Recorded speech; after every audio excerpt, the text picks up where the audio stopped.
দাদা, আমি বাংলাহাট থেকে নিবেদিতা বলছি।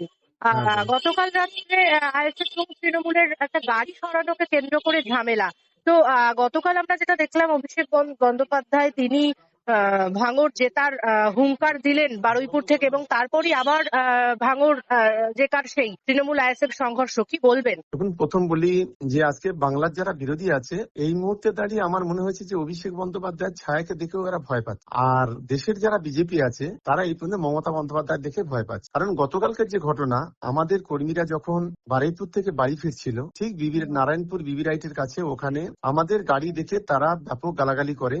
যেদিকে গালাগালি করে, অভিষেক বন্দ্যোপাধ্যায়কে গালাগালি করে, আমাদের তৃণমূল কংগ্রেসের কর্মীদের গালাগালি, সেটাকে নিয়েই বচসা থেকে মারপিট। আমাদের 2-3 জন কর্মী ইনজিওর হয়েছে, তাদেরকে রাত্রে মেডিকেল করে হসপিটালে নিয়ে যাওয়া করে তারপর তাদেরকে আমরা কমপ্লেন করেছি আইএসএফ এর নামে।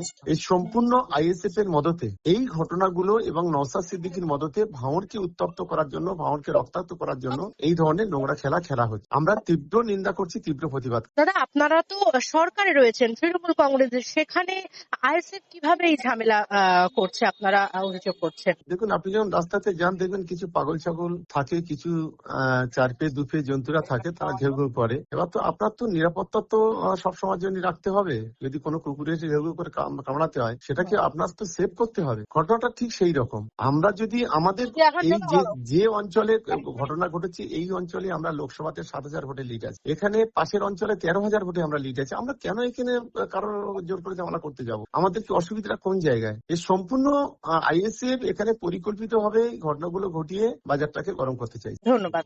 আরো ভালো ভালো খবর দেখতে সাবস্ক্রাইব করুন বাংলা হান্টের ইউটিউব চ্যানেল। বাংলা হান্টের আরো খবর দেখতে নজর রাখুন।